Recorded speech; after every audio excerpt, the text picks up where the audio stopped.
Selamat pagi, selamat siang, selamat sore, dan selamat malam rekan-rekan semua. Kembali lagi di Citizens Aware Channel bersama saya Hans Sinwa dan rekan bicara saya Bang Herbas. Halo Bang. Halo, halo. Iya. Bagaimana kabar hari ini Bang? Luar biasa, Hans. Alhamdulillah. Luar biasa. Cuma ya lagi agak sedih sedikit ini karena masih terjadi lagi kasus intoleransi di Iya. Indonesia. Itulah yang mau kita bahas di kesempatan Ya, kali ini Bang. Gitu. Jadi eh, ada terpelajar Kristen di Cidahu Sukabumi dibubarkan paksa oleh warga Bang. Gitu. Ada hmm, video perusakan sebuah villa yang diduga dijadikan tempat ibadah ya di Cidahu, Sukabumi, hmm, Jawa Barat hmm. itu sempat viral di media sosial. Dalam video tersebut terdapat sekelompok orang yang menurunkan benda seperti kayu salib itu. Kemudian warga yang berteriak-teriak itu kemudian menghancurkan sejumlah fasilitas di villa tersebut seperti kaca gitu. Mereka juga menghancurkan meja-meja, kursi yang berada di halaman villa tersebut gitu, Bang. Nah, Gamki Ya, Bogor sendiri itu langsung melakukan investigasi terhadap peristiwa ini, Bang. Dan mengatakan kegiatan ibadah tersebut dibubarkan secara paksa oleh sekelompok warga dengan alasan perizinan. Bahkan diduga hmm, terjadi tindakan perusakan dan intimidasi terhadap para peserta yang sebagian besar adalah pelajar, gitu. hmm. Nah, melihat situasi ini nih ya, gimana Bang Herbas? Mengingat dalam konstitusi kita gitu ya, setiap orang itu memiliki hak bebas untuk memeluk agama dan beribadat menurut agamanya masing-masing. Dan negara itu menjamin kemerdekaan tiap-tiap penduduk untuk memeluk agamanya masing-masing, Bang. Peristiwa ini itu membuka mata kita lebar-lebar Hmm. bahwa Pancasila itu memang hanya tertulis di atas kertas Hmm. sebagai lambang negara, sebagai filosofi Groundsla, hanya tertulis di atas kertas, tetapi pada kenyataannya Pancasila itu tidak ada akhirnya, Hmm. gitu loh. Pancasila itu akhirnya tidak ada. Kira-kira apakah warga sipil itu berwenang membubarkan sebuah acara? Dia menjadi polisi bagi warga sipil lainnya, gitu loh. Iya. Padahal dia bukan unsur kepolisian, bukan institusi negara. Dan dia melabeli aksinya, legitimasi aksinya untuk membubarkan orang beribadah hanya karena alasannya itu bukan tempat ibadah, Hmm. itu di rumah. Kebetulan ada anak-anak di situ, Betul. terus dibubarkan dengan melakukan kekerasan pula. Nah, kira-kira secara logika saja sebelum kita berbicara aspek yuridis gitulah ya. Secara logika saja, itu logis nggak? Tidak. Itu logis nggak? Gitu loh. Makanya saya Heeh. bilang Pancasila akhirnya hanya jadi pajangan di dinding saja, tapi Hmm. tidak dilaksanakan seutuhnya. Dan ini bentuk keprihatinan kita di bumi Indonesia yang katanya bumi Pancasila ini masih ada orang bisa membubarkan orang berdoa. Padahal berdoa ini sebenarnya urusan pribadi antara manusia dengan keyakinan dengan Tuhannya, Iya, benar Bang. gitu loh. Jadi ada orang sekelompok orang merasa dirinya sebagai negara yang punya kapasitas dan legitimasi untuk membubarkan orang beribadah. Hmm. Parahnya ini tuh ada anak-anak di sana dan banyak yang trauma, Iya, betul, betul, gitu loh, betul. Betul. gitu loh. Hmm. Sementara melakukan perlindungan terhadap anak itu juga kewajiban negara. Benar. Parahnya di sana ada polisi, ada tentara di sana yang merupakan representasi wajah negara. Hmm. Jadi seragam yang mereka pakai itu representasi wajah negara. Dan itu terjadi. Yes. Coba, ini sekali lagi membuka mata kita lebar-lebar bahwa hak-hak warga minoritas itu belum dipenuhi oleh negara ini dengan baik. Hmm. Padahal negara ini itu dibentuk bukan hegemoni satu agama saja. Negara ini itu dibentuk berdasarkan kultur, agama, dan budaya yang berbeda-beda. Nah, kalau mengakomodir salah satu keyakinan saja hanya karena mayoritas, negara ini bisa bubar, Ya. gitu loh. negara ini bisa bubar kalau hal seperti ini masih dibiarkan saja. Hmm, betul. Gitu, Betul, betul, Hans. betul, memang betul. Karena melihat dari videonya itu ya, berdasarkan videonya itu ya, saya sangat yakin sepenuhnya bahwa yang dialami oleh para pelajar itu tidak hanya kerugian material, Bang. Tidak hanya sebatas vilanya itu hancur atau dirusak oleh warga, tidak. Tapi rasa traumatis mereka, Bang. Pasti kan merusak Rasa psikis mereka, traumatis Bang. itu kan berkepanjangan. Iya. Kalau bangunan dirusak bisa diperbaiki Baik. kembali. Tapi memperbaiki mental yang rusak itu kan butuh waktu akhirnya. Iya, betul. Gitu loh. Masalah kita ini kadang ini. Agama kan punya nilai kebenarannya masing-masing bagi pemeluknya. Yes. Tapi kan kita tidak bisa memaksakan keyakinan kita yang menjadi ukuran kebenaran kita berdasarkan keimanan kita untuk kita paksakan ke orang lain gitu loh. Betul. Karena kita tidak boleh secara sosiologis memaksakan kehendak kita kepada orang lain, makanya dituangkan di dalam Undang-Undang Dasar sebagai genom, sumber hukum tertinggi, ya kan? Iya, benar. Untuk apa? Memberikan kebebasan semua Warga warga negara negara. memeluk agama, beribadat menurut agamanya masing-masing. Iya. Setiap warga negara kalau kita mau ngomong konstitusi, cuma saya udah blenger kalau orang Jawa itu ngomong konstitusi ya. Gitu. Kenapa blenger gitu kan? Kenapa sudah muak? Ya karena sudah tertulis tapi nggak dilaksanakan. Iya, Gitu loh. betul. Konstitusi itu secara tertulis, secara legal substance itu sudah memberikan kebebasan setiap warga negara untuk meyakini agamanya sesuai keyakinan masing-masing. Iya, Tidak ada dikotomi mayoritas dan minoritas. betul. Tapi ini masih terjadi. Kita lihat di mata telanjang kita. Gitu loh. Hmm. Ini juga harus menjadi refleksi bagi para penyelenggara negara. Ketika Anda disumpah untuk menjalankan segala peraturan dan perundang-undangannya, ya termasuk menjaga hak-hak minoritas itu tadi. Iya. Gitu loh. Hmm. Jadi kalau pejabat negara itu sudah mengucapkan sumpah, ya dia dari golongan mana, dari etnis mana itu sudah selesai. Dia harus berpikir sebagai negarawan, mengutamakan konstitusi, termasuk membela mereka yang minoritas walaupun nggak populer. Iya, benar, Bang. Benar, benar. Gitu loh. Karena juga Walaupun negara. secara politik, walaupun secara politik tidak memberikan benefit yang besar. Mm-mm. Kan begitu. Iya. Jadi miris saya itu sebenarnya miris kejadian seperti ini itu.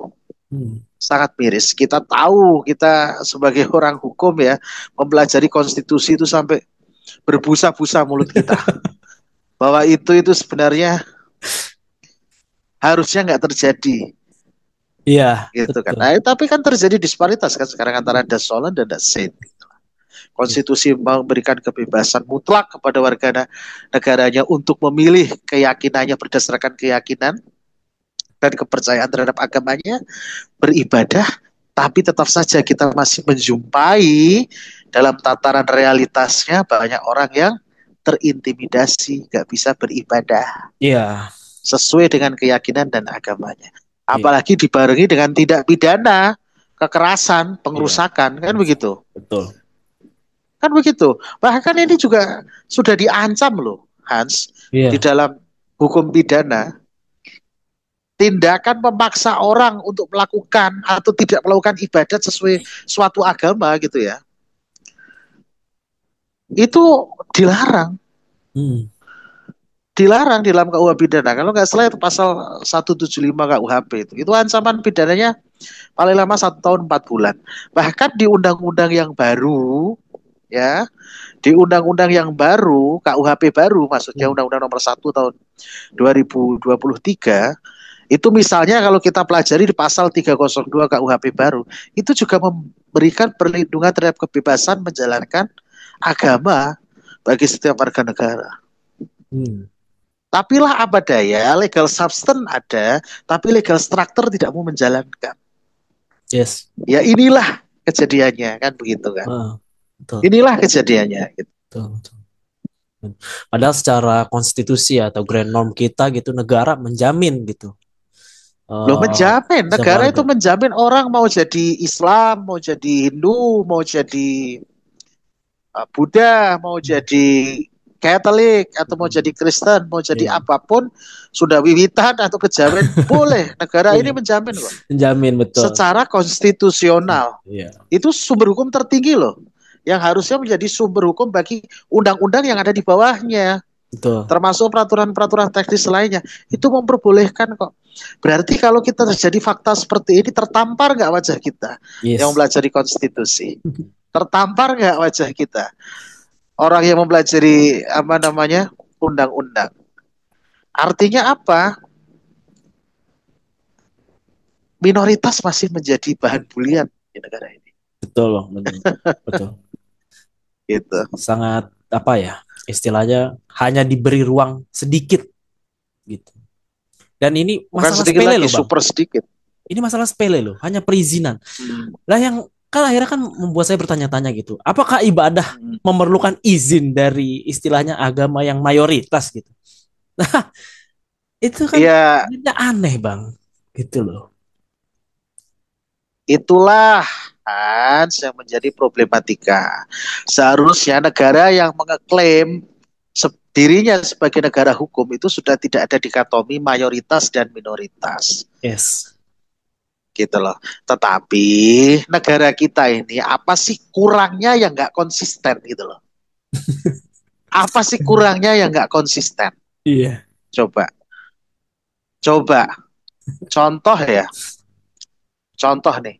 Konstitusi, konstitusi itu memberikan kebebasan orang beribadah sesuai agamanya. Yes.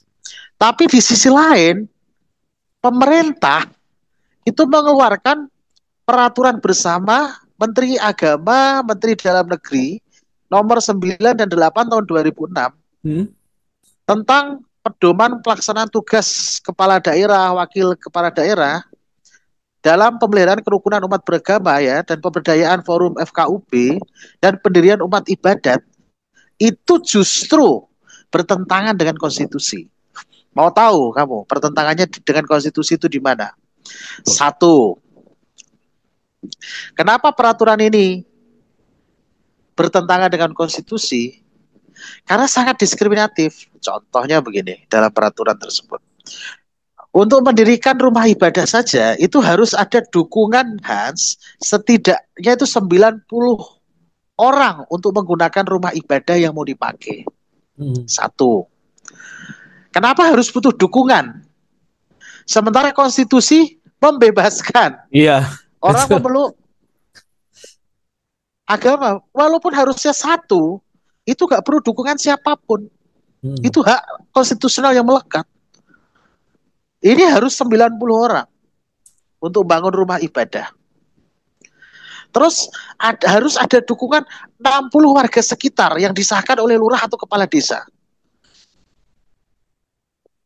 Nah, kalau seandainya yang minoritas ini hanya 2 orang, harus minta persetujuan 60 orang mayoritas yang beragama mayoritas. Ya, kemungkinan nggak akan terwujud kan? Iya. Nah, kira-kira terwujud nggak ketentuan konstitusional kalau ada peraturan menteri bersama ini? Enggak, Kan enggak bakal begitu. terwujud itu, Bang. Nah, terus juga harus ada rekomendasi FKUB, ya kan? Dan kantor Kementerian Agama setempat. Nah, masalahnya persyaratan ini lebih mudah dipenuhi oleh agama mayoritas. Nah, untuk agama minoritas itu sering menghadapi penolakan warga Hmm. atau FKUB sendiri gitu loh. Bahkan ketika mereka telah memenuhi persyaratan administrasinya, ya kalau ditolak 60 orang ya nggak bisa. Gitu tuh. Dan aturan ini yang lebih konyolnya itu juga sering disalahgunakan kelompok intoleran. Ya, Jadi kelompok intoleran ya kayak ini terjadinya memobilisasi warga untuk menolak pendirian rumah ibadah bagi orang minoritas. betul. Selain menolak ini juga bisa membubarkan kegiatan retret. Dengan alasan itu kan bukan tempat ibadah loh. Emang berdoa harus di tempat ibadah. Iya, benar. Orang saya ini kalau pulang ke kampung aja itu masih banyak orang tahlilan, Itu di tempat orang bergiliran kok nggak harus di masjid? Iya, benar tuh. Kenapa itu juga nggak dibubarkan? Kalau paradigma yang dipakai itu sama gitu loh. Heeh, gitu. Ya benar sih Bang, benar benar benar. Jadi Loh, saya kalau pulang kampung itu juga apa? Masih loh ada orang tahlilan bergiliran gitu. Kalau kan guyub rukun kalau di kampung itu sebenarnya mm, bergiliran. Itu kan nggak di masjid, nggak di musola, di rumah warga secara bergiliran. Nah kalau pakai paradigma, kalau beribadah nggak boleh di tempat apa, di rumah atau di villa begitu. Loh kenapa nggak diperlakukan sama? mm, benar. Gitu loh. Kenapa nggak diperlakukan sama? Gitu loh. Nah, makanya peraturan menteri ini itu juga nggak sejalan dengan prinsip HAM dan Mm, konstitusi gitu. Ya mm, bagaimana pasal 28E ayat 1 dan 2 itu bisa berjalan gitu loh betul. untuk menjamin kebebasan beragama kalau terjadi seperti itu. Betul. Ini itu harusnya menjadi refleksi bagi pemerintah gitu loh. Walaupun orang itu minoritas itu juga punya hak yang harus dijamin oleh negara. Betul. Melalui siapa? Ya penyelenggaranya. Gitu loh. Ya, benar Jadi banget, Mas. ini kan akhirnya kan membuat stigma kalau minoritas itu beribadah harus minta izin, izin, izin, Mm, izin, izin. Sementara itu adalah hak. Iya, Jadi minta izinnya kepada mayoritas. Kalau mayoritas nggak menghendaki, nggak boleh. Nah ini kita bernegara atau lagi buat ormas gitu loh. jadi negara ini sebenarnya tunduk kepada konstitusi atau agama mayoritas gitu ya Bang ya. Nah itu yang menjadi problematika. Kalau kita mau berpikir lebih objektif, lebih Mm, maslahat, mm, itu harusnya ini kan nggak terjadi kan. Ya, Jadi kejadian yang ada di Sukabumi itu melemahkan prinsip kebebasan beragama sebagai hak konstitusional warga negara. mm, Apalagi dibarengi dengan pengrusakan, ada simbol-simbol agama tertentu yang dirusak seperti salib gitu ya. mm, Itu dirusak. Ini mencerminkan bahwa bangsa kita walaupun realitasnya kita ini berbeda-beda, tetapi nyatanya kita tidak mau menerima perbedaan dengan utuh iya, gitu loh. Ini tuh tamparan mestinya bagi penyelenggara negara gitu yang mengambil sumpah jabatan. betul Bang. Terutama ya itulah Bupati Sukabumi.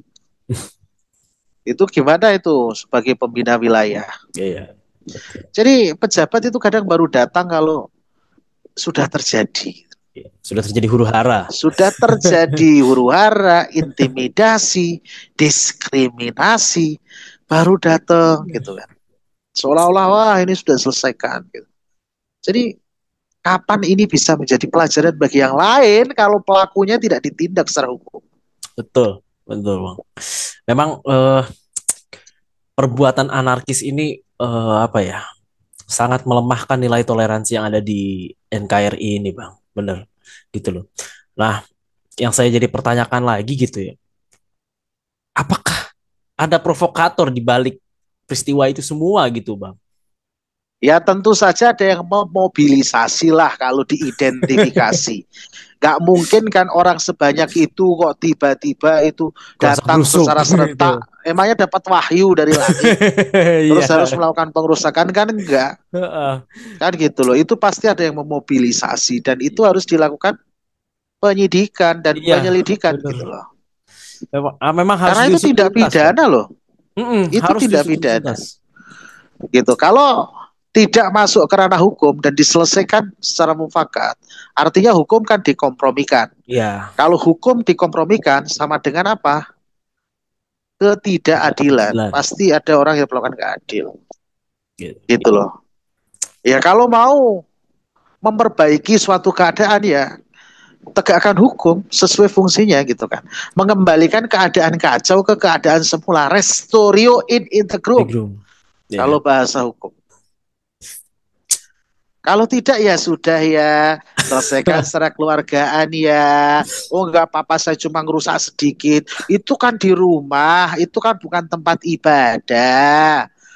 Jadi wajar kami melakukan pengerusakan, wajar kami membuat huru hara, menghentikan kalian. Ya pasti akan terjadi di kemudian hari. Iya, bakal Kalau ini nggak terulang diproses terus. secara hukum, Mm-mm. ya justru itu.